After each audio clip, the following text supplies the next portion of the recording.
ကျွန်တော်တို့ငငယ်ကရွာဦးကျောင်းမှာနေခဲ့တယ်အဲ့ဒီကျောင်းကတစ်တာတွေနဲ့စောက်ခဲ့တယ်ဆိုတော့တစ်တာကဟောင်းလုံးပြီးတော့အတန်လေးနေတတ်တယ်ဗျတညမှာကျွန်တော်တို့တငယ်ချင်းတွေတစုစုပြီးတရက်အကြောင်းတွေပြောနေကြတယ်အဲ့ဒီအချိန်မှာရွာထဲမှာနာမည်ကြီးနေတဲ့တရက်အရန်၆တဲ့အိမ်တိတ်အိမ်ကြီးအကြောင်းကိုကျွန်တော်တို့ပြောနေကြတယ်ဗျအဲ့အကြောင်းကိုကျွန်တော်တို့စပြောဖြစ်ခဲ့တယ်အဲ့ဒီအိမ်ကရွာရဲ့အစွန်ဆုံးမှာရှိပြီးလူသူအယောက်ပေါက်နေတယ်ဗျအိမ်ထဲမှာနေတဲ့သူတွေကထူးဆန်းတဲ့အတန်လေးကြားရတယ်တခါတလေပစ္စည်းရွှေ့တဲ့အတန်လေးကြားရတတ်တယ်လို့ပြောကြတယ်တချို့ကအဲ့ဒီအိမ်မှာလူတက်ခံရပြီးအဲ့ဒီအတက်ခံရတဲ့လူရဲ့ဝိညာဉ်ကအိမ်ထဲမှာရှိနေတယ်လို့ပြောကြတယ်ဒါနဲ့ပဲကျွန်တော်တို့ကအဲ့ဒီအိမ်ကိုတွားကြည့်ဖို့ဆုံးဖြတ်လိုက်တယ်ဗျညနဲ့တော့ကျွန်တော်တို့တိတ်တဆိတ်ကျောင်းကနေထွက်ပြီးအဲ့ဒီအိမ်ကိုတွားကြတယ်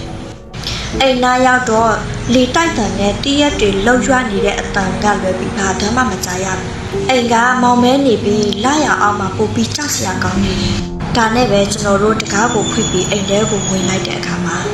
အိမ်ထဲမှာအေးဆက်ပြီးတော့ထူးဆန်းတဲ့အနက်တစ်ခုကိုရှာလိုက်တယ်ကျမ်းပြင်တွေကတကြီးကြီးမြည်နေပြီးအိမ်ထဲမှာလေတိုးတန်တွေကြားရတယ်ကျွန်တော်တို့ဓာတ်မီနဲ့အိမ်ကိုရှောက်ကြည့်နေတော့ရုတ်တရက်အပေါ်ကနေခြေတံလေးတွေရှာ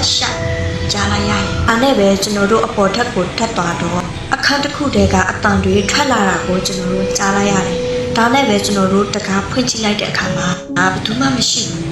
။ဒါပေမဲ့ကလထိုင်တစ်ခုကသူ့အလိုလိုလှုပ်နေတာကိုတွေ့လိုက်ရတယ်။ကျွန်တော်တို့ကြောက်လို့အိမ်ထဲကနေအမြန်ပြေးထွက်လိုက်ကြတယ်။နောက်ရက်တွေရောက်တော့ကျွန်တော်တို့အဲ့ဒီအိမ်အကြောင်းကိုမေ့ပြစ်ဖို့ကြိုးစားခဲ့ကြ။ဒါပေမဲ့အဲ့ဒီညကအဖြစ်အပျက်ကကျွန်တော်တို့ရဲ့စိတ်ထဲဆွဲစီခဲ့တယ်။အဲ့ဒီအိမ်မှာဘာတွေဖြစ်ခဲ့လဲဆိုတာကိုဘယ်သူမှအတိအကျမသိခဲ့ကြပါဘူးဒါပေမဲ့အဲ့ဒီကနေစပြီးတော့ကျွန်တော်တို့အဲ့ဒီအိမ်မှာတရေအရန်၆တယ်ဆိုတာကိုကျွန်တော်တို့ကယုံကြည်လာခဲ့ကြတယ်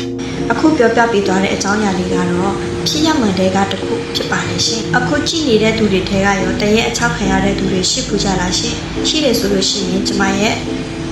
messenger ထဲမှာလာပြီးပို့ထားပေးပါနော်ပို့ထားပေးလို့ရပါတယ်ကျွန်မနေပြီးတော့ပြန်ပြီးပြောပြပေးသွားမှာဖြစ်ပါတယ်အားလုံးပဲ good night ပါရှင်ကောင်းကောင်းအနားယူပြီးအိတ်ဆက်နိုင်ကြပါစေ bye bye